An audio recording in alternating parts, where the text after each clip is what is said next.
at some point in time, this is going to get eradicated. We're going to have vaccinations and people will be less susceptible to it. So do we really change everything so permanently? Follow the Leader features dynamic women entrepreneurs in their journeys to becoming a success in business. This podcast is an inspirational space for entrepreneurs, future entrepreneurs, and thought leaders as they share their keys to success. I am Chanel Christoph Davis, the CEO and founding partner of the largest woman and minority-owned sales tax advisory practice in the country, Davis & Harmon, LLC.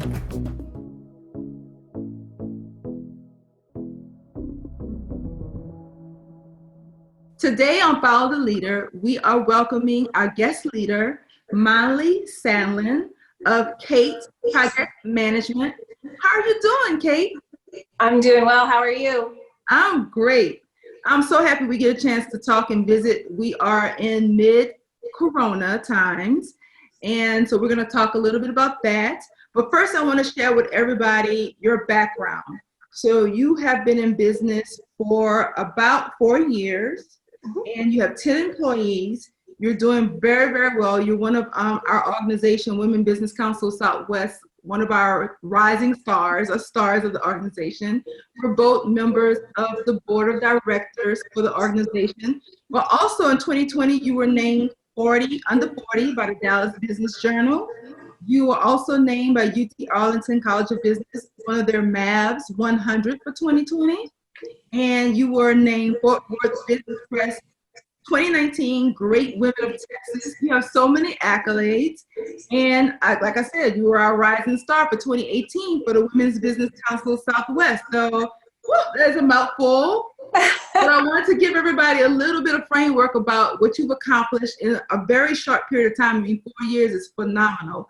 But tell us about yourself, Molly, and give us a little bit of information about what you do and what your business does. Sure. So I started the firm in February of 2016. I had spent 9 years at American Airlines in various roles there. And when I left to go do the rebranding project for American. So it was 433 locations around the world where American was changing from the double A to the flight symbol. And I left as an independent contractor and saw an opportunity to start my own firm and get certified as a women-owned business, and worked through that with the company I was working for as an independent contractor and American, and they both supported it. And so in February of 16, we incorporated, and by August that year, we were certified with the Women's Business Council Southwest. And it has been just an amazing journey since then. After the rebranding project kind of wrapped up, we were able to secure some other work with the facilities group. So that's primarily what we do at CAET Project Management, is we act as owner's representation with the facilities group to help our clients implement large-scale projects like the rebranding for American. So we've done a lot of projects on the West Coast for American employee support space in the San Francisco hangar, some work in Denver, lots of work out in Reno. Right now we have a couple of projects that are kind of on hold at the moment with Los Angeles, but they've were our first client, and they remain an amazing client for us. Couldn't get to where we are today without them. Okay. But through all of that, we had the opportunity to grow, to meet their needs. And in 2018, I got the most amazing phone call from a client that I honestly didn't even know who they were, Cognizant Technology in New Jersey. And they had heard of me through my work on American's rebranding project. And they said, look, we're going to do this global rebranding. We changed our logo. We don't know how to do it. Can you come to New York? So I did. And crushed it. And we've been working on that project for the last 24 months or so. So that's been amazing. Yeah, and it's global. So we have projects that have been impacted by COVID in India and in Europe, but we've done projects in China before COVID came out, and Japan and Australia, South America. So we're definitely a global company. And then we've also expanded our business within North America. So we are registered in eight states to do work. And our team, as you mentioned, we have 10 employees now. So we have project managers that are dedicated to clients and financial support roles for these large scale projects. And then we have a business development person. So we are rocking and rolling, and it's been amazing. That's awesome. So you have a couple things you said that I wanted to circle back around to.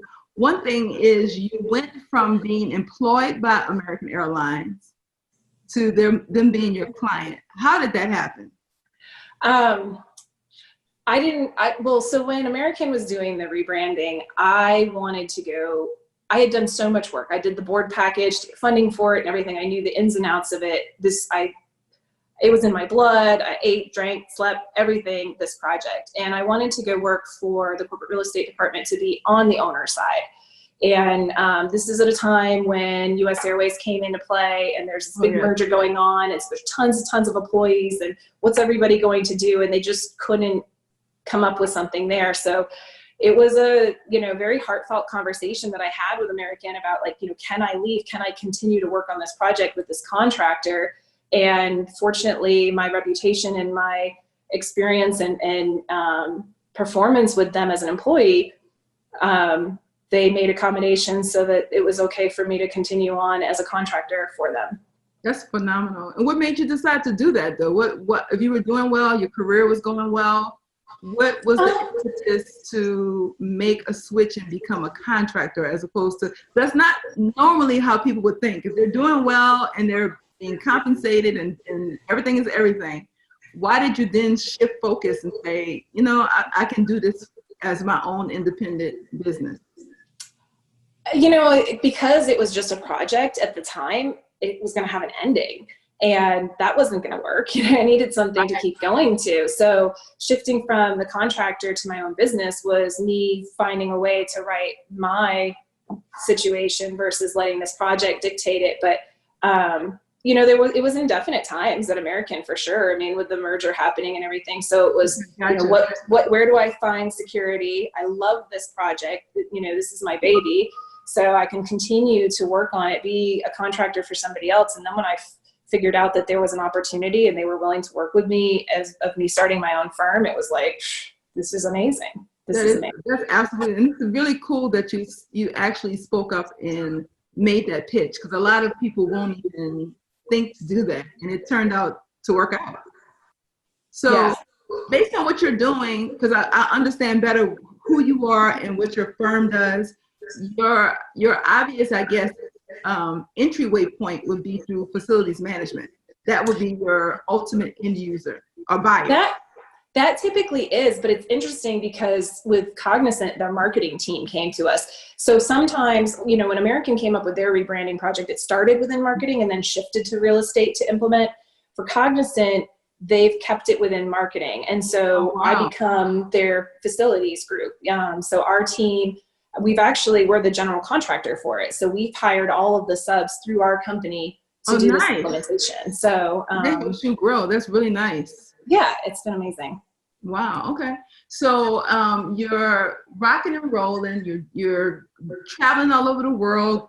Trotting with Cognizant, doing all their rebranding, refresh. So you're actually going into their facilities and actually project managing, changing all of their wall cards, their logo, their signage to their new brand.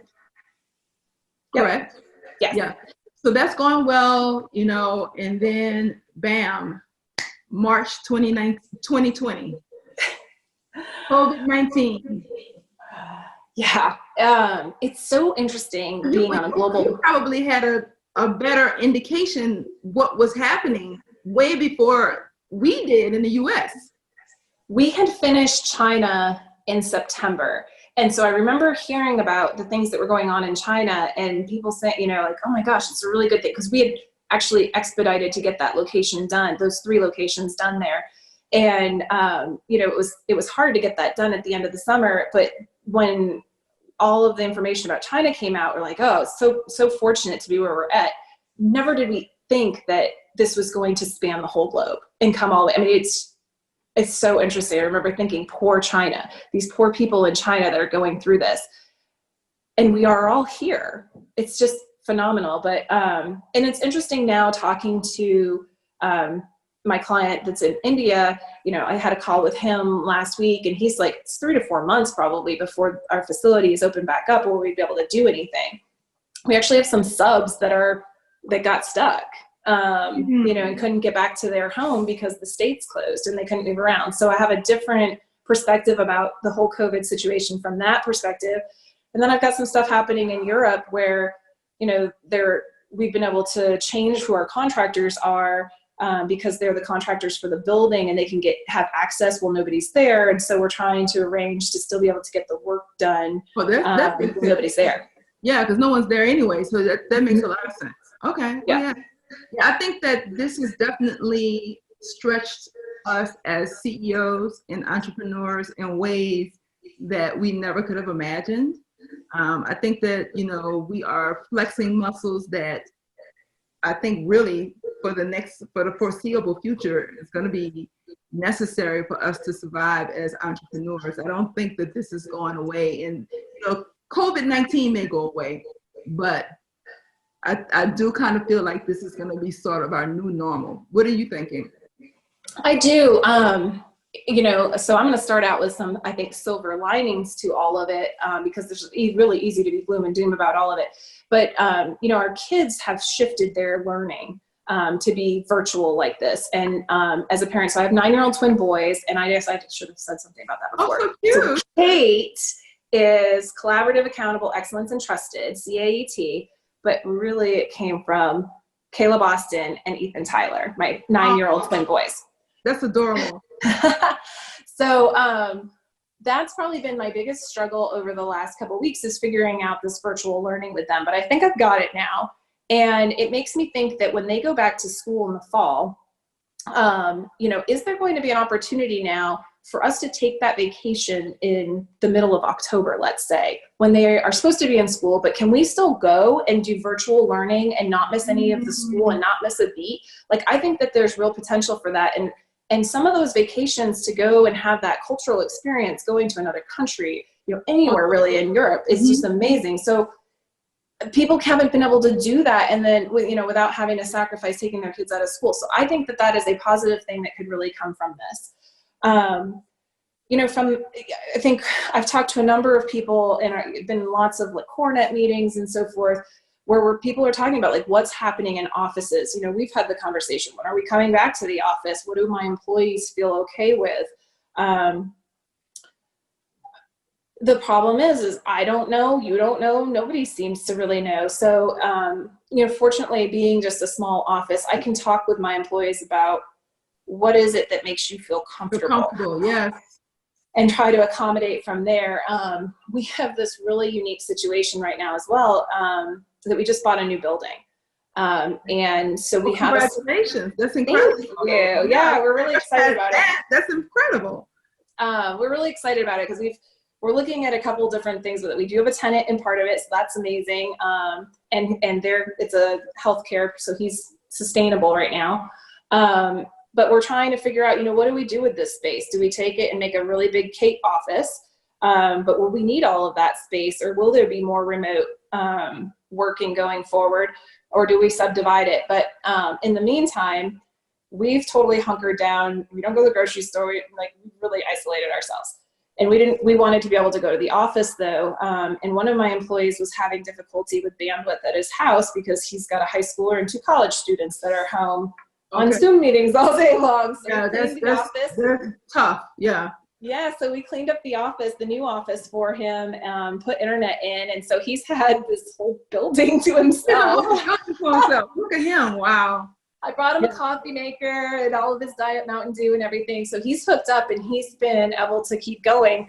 And then we have enough room in our current leased office where everyone can be in their own office space. I think that will help them feel comfortable, but not everybody's going to be able to do that. And if you can't do that for adults in the working space, if you're going to change your office space, I would say for adults, is that a futile effort if our children are still in classes of 20 students where they're not able to social distance? So I feel like we need to be thoughtful about some of that. I think a lot of it is going to be remedies to help people mentally cope with it. Yeah, I do think that, which is why all of these openings that's happening all over the country don't really, upset me or it doesn't really faze me, because however this country opens is going to be based on human behavior. You can tell me that I can go and get my nails done and get my hair done. If I'm not comfortable, I'm not going. So it's a non-factor for me. You know what I mean? So we, as a community of people, human beings, we drive what the next wave is going to be and how we're going to, work in our work environments, what they're going to look like. But we've thought about that as well in my firm. I mean, we have a office. I was thinking about acquiring new space, but we have been able to completely virtually remove ourselves from our office environment, and we have not missed a beat. Like, we have the capability and the technology to collaborate and work across, teams. And, we are missing our culture because we actually like each other. I mean, we have a family environment. So I definitely miss that aspect of it.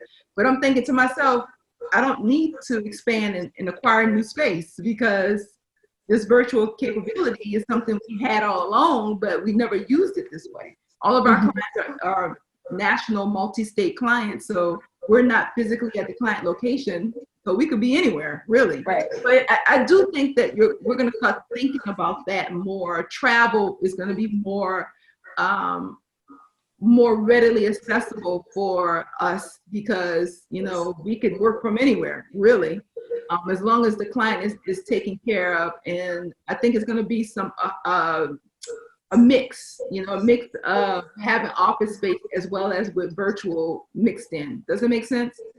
Absolutely. I think anybody coming up on a lease renewal right now is going through those motions of, should I just scale down? Is this something that we're okay with remote working and so forth? But it's so interesting about what are the expectations then of your employees to be at home?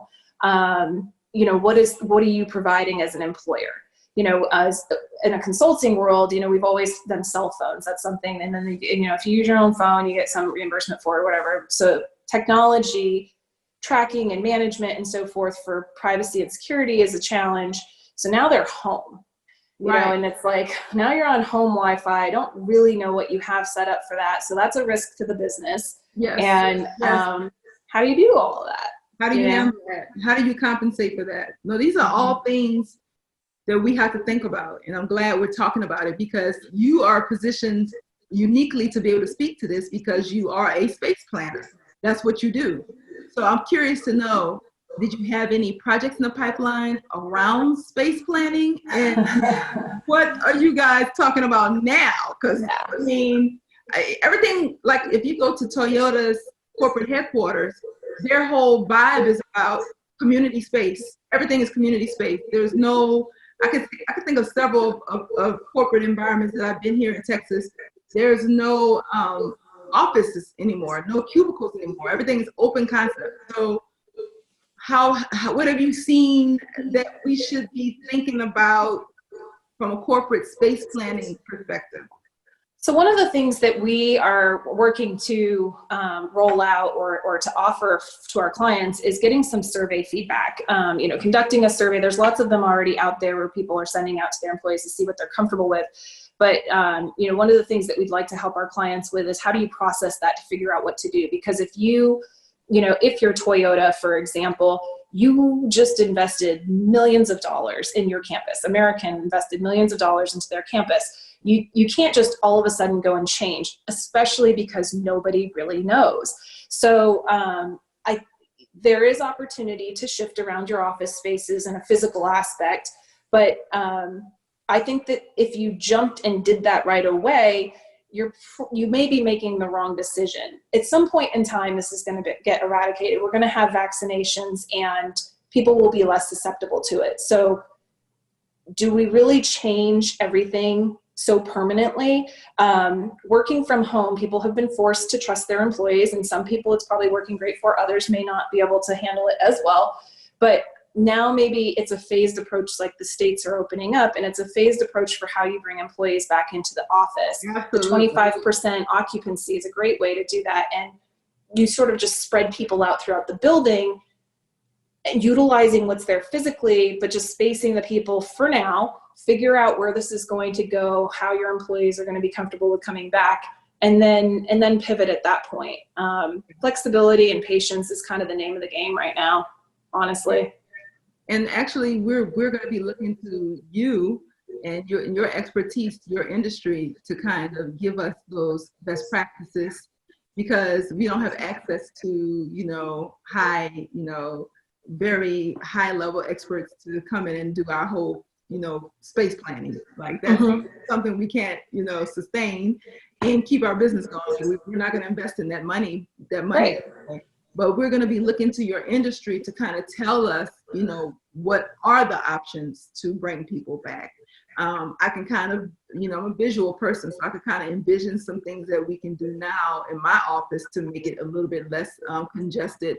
We weren't that tight to begin with. Thankfully, we have a lot of space to move around. But I think that, like you said, this is really challenging us and help making us think more creatively, for sure. Yeah, and I we talked earlier about just the human interaction.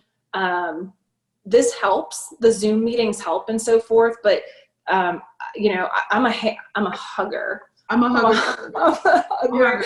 So just to give the audience a little bit of a heads up, we had a pre-podcast where I had to cut us off and stop us from talking because we were just going at it. I'm like, wait, stop talking. We have to save this for the podcast. We were talking about how we're having like Zoom fatigue. Like I'm like Zoom zapped at this point. Like I cannot, have Monday, Tuesday, Wednesday, Thursday, Friday Zoom calls. It just is, it's a different sensory experience for me. And by Friday, I'm exhausted. I'm exhausted from all the Zoom calls. And I'm a hugger. I miss that interaction. I miss, that tactile experience of seeing my friends, and going to events. It was a big part of my career, as a CEO. That's what I did for my business. I went out and I interact, and I miss it terribly. So, it's just interesting. So I have an idea about, I was on a coffee Zoom with some girlfriends, and we were talking about this one woman's like, I'll never shake another hand. Oh my God, couldn't imagine, I critique handshakes. You got to have a nice firm handshake. But so that, Chanel, if we were doing business together, if we just had this introduction and you're coming, maybe you have somebody elderly or somebody with an immune deficiency at home and you don't want to shake hands, if I put my hand out to you and you're like, ugh, yeah, that's our first interaction. No, I'm just kidding. Yeah. Yeah.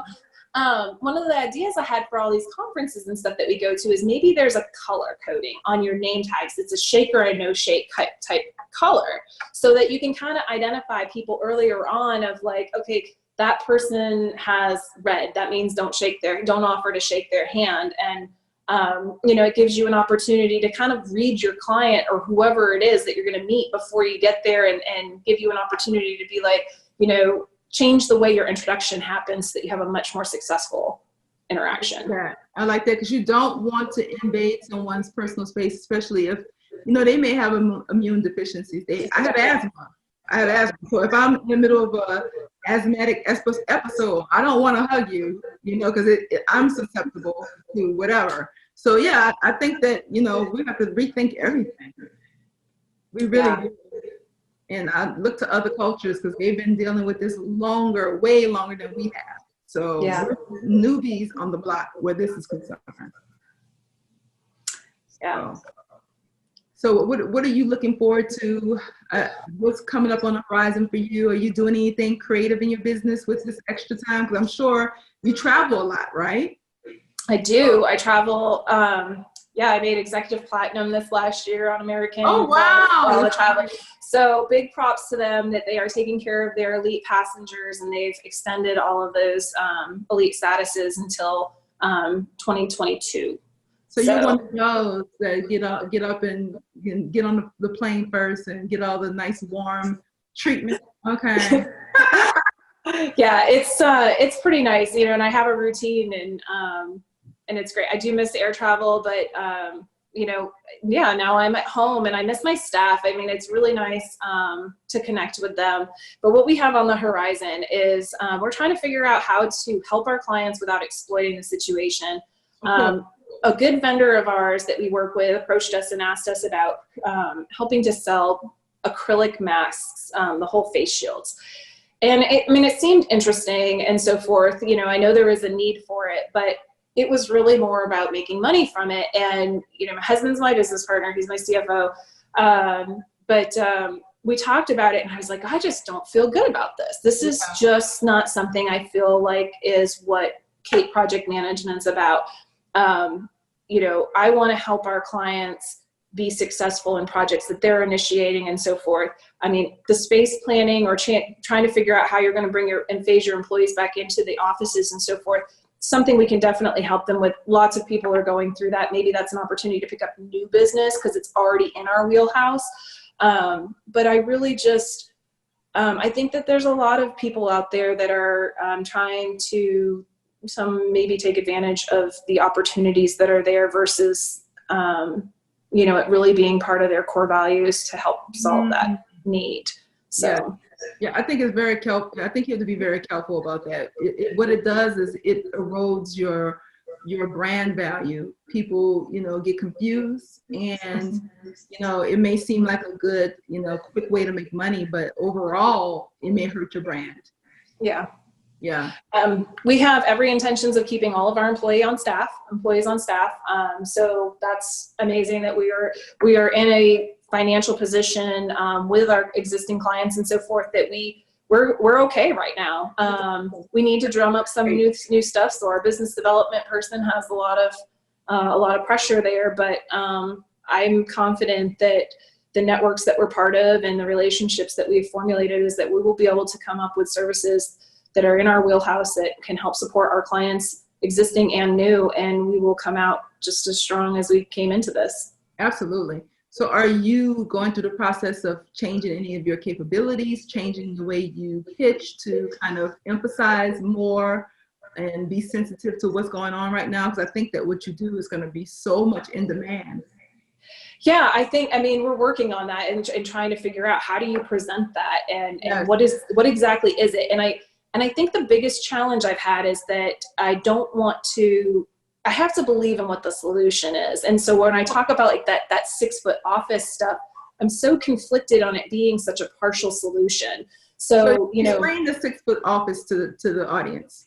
So it's it's a neat design that was a concept came up, and it's like that your desks are spaced apart, if you had a 6-foot radius around you or whatever, or 3-foot radius, and then so that people are not, they're able to maintain a social distance within the office. Walmart's putting in directional things around their aisles and things like that. And so that's what it would be at an office space and everything. So it's really interesting, and it could be a solution for sure. But is it like a cubicle or something, or it's just really how you space everything out. Okay. It could still be a touchdown point, and then maybe you bring everybody has their own keyboard and mouse, and so you bring that with you and everything. But it's really about getting spacing in between where everybody is. Okay. Not everybody can have an office and everything, right? So having that, and then creating flows within your office so that you're not running into people. You're Okay. always able to keep that 6 foot of social distancing.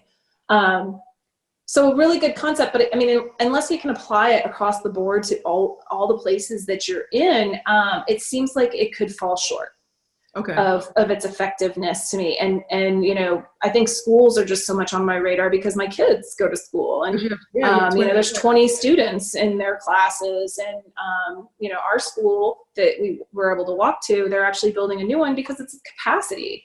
And I think that's every school. The schools are never big enough for all of the people that we have. So unless, I guess you could come up with a solution for education that has less students come in at a time and do some more virtual learning. There could be a hybrid of this that is formulated if that is really what we need to come up with. But like I said, I don't really think this is long-term.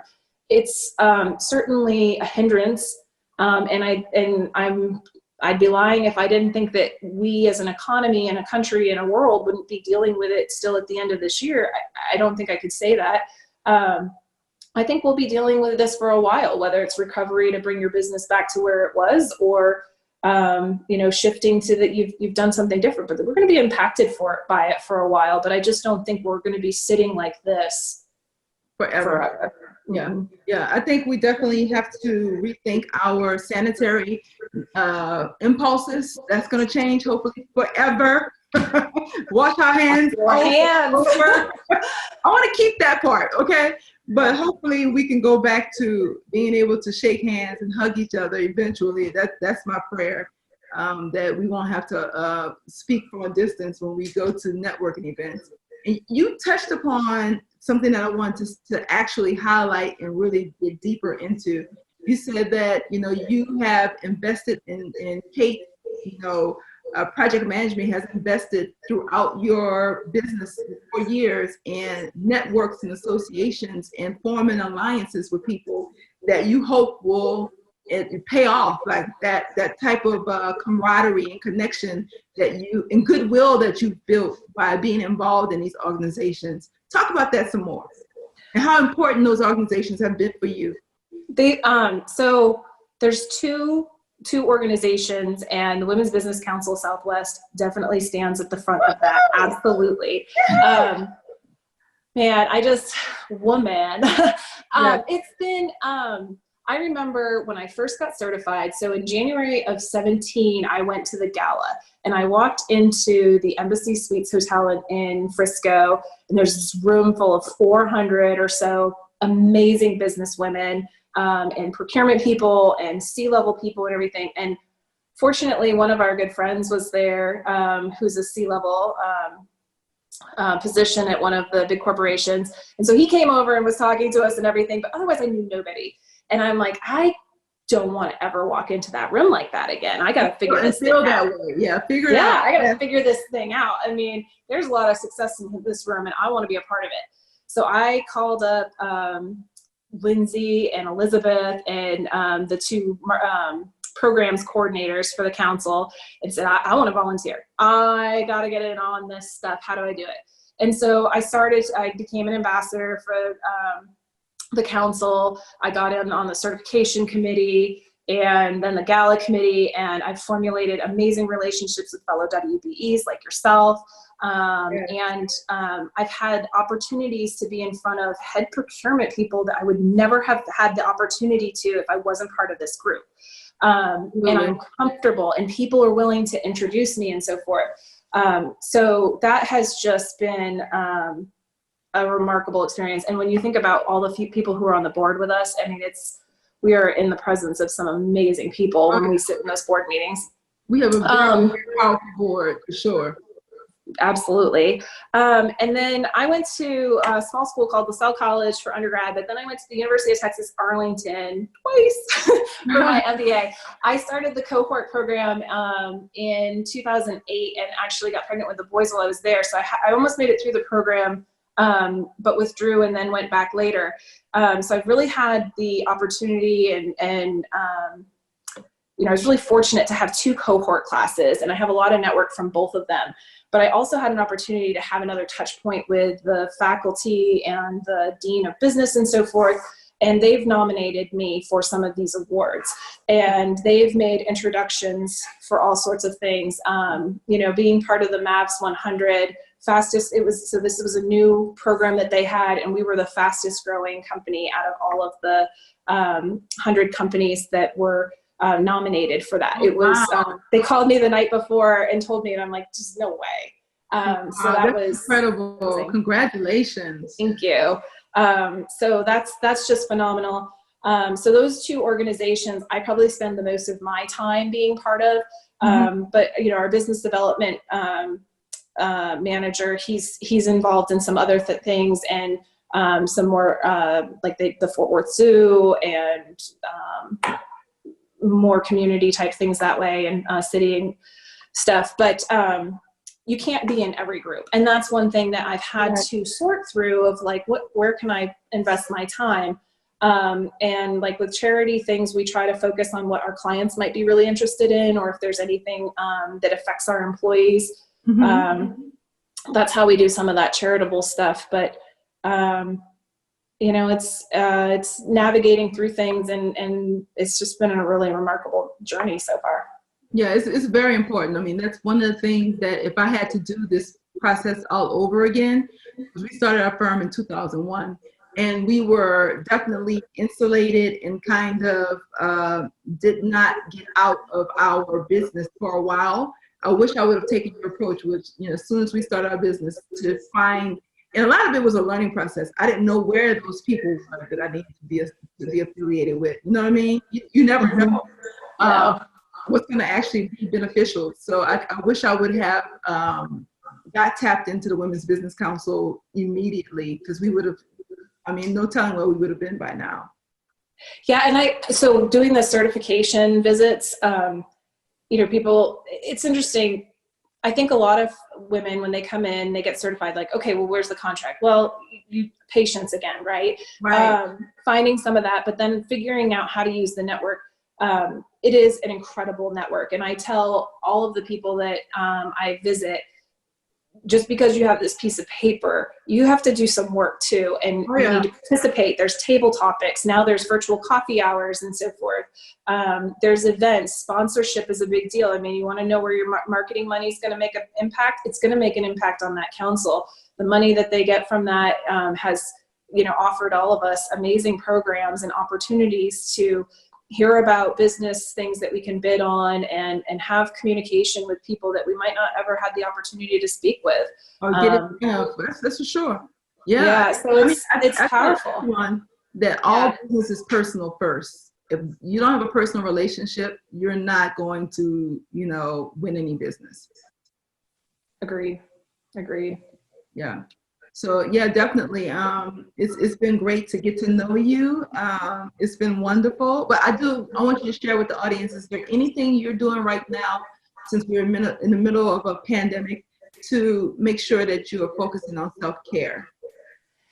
I bought myself a Peloton bike. Oh, wow. In November. Too. Yeah. Oh, we got to follow each other. Yes. I'd love to ride with you. So I got my neighbors to buy one, and so it was funny. Last week he called me and he's like, I'm on my 100th ride, will you join me? And I totally did. I got my 60-minute Dennis Morton ride in this morning. Wow. I love it. I love my Peloton. So without it, I would be a mess. Yes, Peloton is everything. I mean, it has definitely I've started riding my bike outside, so that's been a lot of fun. I rode 20 miles on Saturday. I got out on my roadie. And that's totally because of Peloton. Like, I would not be able to do that if it wasn't for my Peloton bike. You know what I mean? Yep. So we definitely need to connect and totally. Love it. Yes. And now we need more riders. More people join us. We'll make a community. I love it. Now you're selling bikes on the side. Look at you. I want a $100 referral fee so I can get some more leggings. You want to get that Peloton gear, you got to have the tights and the so funny. Yeah, I absolutely love it. I mean, it has, I've had my bike, I think yesterday was my anniversary. I've had it exactly a year. Nice. And it has completely transformed my fitness for sure. It's been we're giving Peloton a free ad here. Hello, Peloton. Call me. So you're riding your Peloton. What else are you doing? We just finished putting in a swimming pool. So swimming pool and patio at our house. And so we spend, we have not done any takeout at all through this whole thing. We don't play the takeout game at all. Everything, breakfast, lunch, and dinner, we cook. Yep. So I have been making some serious meals and doing some serious grilling. I brought some salted caramel cupcakes over to Sue Lamb the other day, and she posted on Facebook, and she and Renee Gilmore were like, Mommy needs to start her own little bake shop too. So I'm spending a lot of time in the kitchen too. I think it's a little therapeutic to do some cooking. Oh yeah, and I've been spring cleaning and organizing and kind of feathering my nest. That's been a real fun thing to do, like just doing projects that I've been wanting to do. Yeah. We travel so much for business that I never have a chance to really focus on really getting my home the way I want it. Right. Yep. Yeah. So this has been wonderful, Molly. So fun. Yeah. So fun. I'm so happy we're able to finally slow down enough, and have this time together. And I know that my audience is going to have so much great feedback from this show, and they've learned a lot from what you shared with us today. So thank you. It's a pleasure being here, and I hope that we put some positive spin on the situation that we're in, because we're going to get out of it. It's going to be great, and I can't wait to see everybody and give some hugs. Oh yeah, we're going to get through this. We're going to be stronger because of it, for sure. We're going to come out on the other side, and then we're going to say, remember that time when we only could see each other on our computer screens? We were Zooming all the time. Oh, I tell you. Yeah, so this is going to be a distant memory, hopefully soon. Yes. Well, thank you so much. I appreciate it. Absolutely.